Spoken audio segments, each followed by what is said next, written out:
High guys, welcome to my back to back channel. আশা করি তোমরা প্রত্যেকে ভালো আছো। তো আজ নিয়ে এসেছি অনেকদিন পর একটা ধামাকাদার ভিডিও নিয়ে।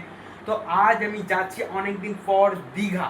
হ্যাঁ গাইস, এখন আমি ঘরের রুমের ভিতরেই আছি, এখন আমি ঘরেতে আছি, এখন দীঘা যাইনি। আজ রাতে আমাদের ট্রেন রয়েছে, আমরা ট্রেনে করে দীঘা যাচ্ছি। আজ রাতে আমরা যাবো। তো তার আগে আমাদের যেটা প্রত্যেকেই করে থাকে যেটা হলো ব্যাগ গোছানো, সেটাই আমার দেখো এখন আমার ব্যাগ গোছানো চলছে। এখানে আমার নতুন বেল্ট, ফোনের চার্জার, চশমা, ঘড়িতে ব্যাটারি নেই, ব্যাটারিটা লাগাতে যেতে হবে, টারফিউম মানে সব একদম এখানে গোছানো চলছে।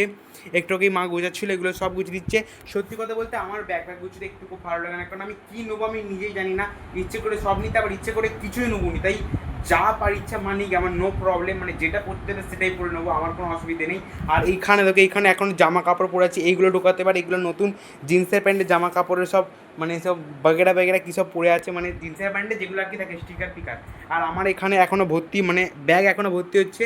ব্যাগটা পুরোপুরি প্যাকিং হয়ে গেলে, পুরো রেডি হয়ে গেলে দেখা হচ্ছে ভোরবেলা। তোমরা অবশ্যই জেগে থাকো একটুখানি কিছুক্ষণের জন্য। ভোরবেলা দেখা হচ্ছে, আমরা ভোরবেলা ট্রেনে করে যাব।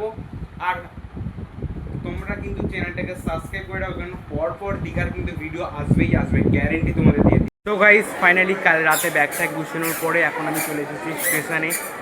আজ আর আমরা যাচ্ছি দীঘায়।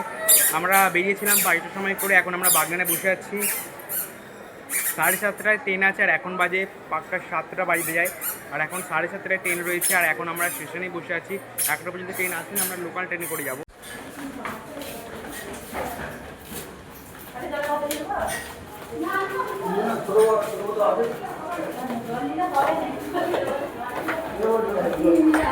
সো গাইস, ফাইনালি আমাদের খাওয়া দাওয়া হয়ে গেছে, আর এখন আমরা যাচ্ছি সমুদ্রে চান করতে। আর এখন আমরা চান করতে যাবো, এখন প্রায় 3টে বাজে, পাক্কা 3টে বাজতে যায়। এখন আমরা যাচ্ছি চান করতে, মানে এখন আমরা মানে খাওয়া দাওয়া পুরো কমপ্লিট হয়ে গেছে। আর রুম ট্যুরটা তোমাদের আমি সন্ধ্যেবেলা দেবো, চান করে আসবো, তারপরে তোমাদের রুম ট্যুরটা দেবো। আর এখন আমরা চান করতে যাই আগে, তারপরে বাকি কথা সেখানে যেতে যেতে চলো সেখানে যাওয়া যাক।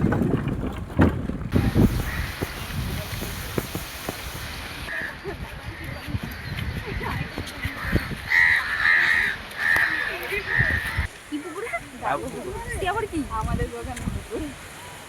পুকুর প্রচুর বড়।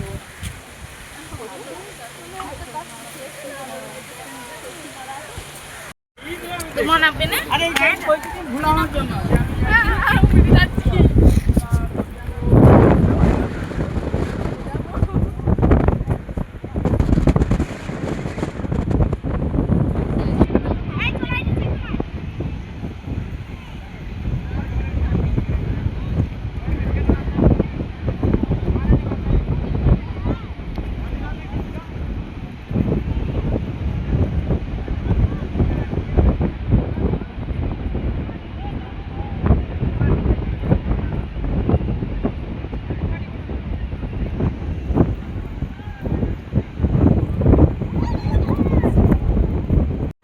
সো ফ্রেন্ডস, এখন ফাইনালি আমি তোমাদের রুম টু দিতে চলেছি। আর এখন পাক্কা রাত 12টা বাজে, রাত 12টার সময় আমি তোমাদের রুম টু দিতে চলেছি।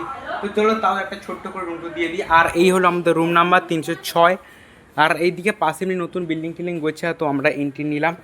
আমাদের একটা রুমে 6 জন রয়েছি। আর সবার ফার্স্ট এখানে আসতে আমরা পাবো বোর্ড, তারপর এখানে ওয়াশরুম রয়েছে, এটা বাথরুম। আমরা সব চান করে এসে বালি ফালিতে চান করেছি, ওই জন্য সব পড়ে রয়েছে। আর এখানে সাবান টাবান, এমনি বাথরুমটা মানে মোটামুটি ঠিকই আছে। এখানে ফোয়ারা রয়েছে, এখানে আয়না, তো বাথরুম। তারপরে এখান দিকে এখানে একটা ডাস্টবিন, আর এমনি জামা কাপড় আমরা ফেলে রেখেছি চারিদিকে। এখানে টিভি রয়েছে, টিভি লাইন দেওয়ার নেই। ওখানে এসি রয়েছে, কিন্তু এসি আমরা মানে এসিটা নিয়ে আনি। আর এইখানে আমরা চান করে এসি এমনি বাগেরা সব ফেলে রেখেছি। আর এমনি আলমারি এগুলো আমাদেরকে দিয়েছে, বাট আমাদের কোনো কাজের না এগুলো। আমরা এসছি মাত্র শুধু 2 দিনের জন্য। চলো তোমাদের বারান্দাটা কি দেখাচ্ছি। দেখো বারান্দাটা এখন অন্ধকার হয়ে গেছে, আর বারান্দাটা কিন্তু সেই আছে, বারান্দাটা কিন্তু সেই লেভেলে রয়েছে, পুরো ফাঁকা শুনশান। মানে এদিকটা পুরো অফ সাইড, এদিকটা পুরো অফ সাইড রয়েছে, পুরো অফ সাইড। এদিকটা পুরো ফাঁকা রোড, পুরো ফাঁকা রোড আছে, তোমরা দেখতে পাচ্ছ ভালো করে, পুরো ফাঁকা রোড রয়েছে। আর এখন কিন্তু সত্যি বলছি, আমাকে তোমরা হয়তো দেখতে পাচ্ছ না অন্ধকারে, বাট আমি সত্যি বলছি এখন কিন্তু রাত 12টা বাজে, পাক্কা রাত 12টা বাজে দিয়েছি। আর এখন আমি তোমাদের রুমটা দিচ্ছি, কারণ আমার মনেই ছিল না যে তোমাদের রুমটা দিতে হবে বলে। আর আমাদের অনুষ্ঠান চলছিল, তাই এখন আস্তে আস্তে রাত 12টা হয়ে গেছে। আর এখানে কিন্তু বেশ ঠান্ডা ঠান্ডা হাওয়া দিচ্ছে, একটা বেশ ভালো একটা ফিল হচ্ছে, ঠান্ডা ঠান্ডা হাওয়া দিচ্ছে, দীঘাতে হাওয়া তো, তাই ঠান্ডা ঠান্ডা বেশ ভালোই লাগছে। তো চলো তোমাদের ছোটোখাটো একটা রুম ট্যুর দিলাম আপাতত।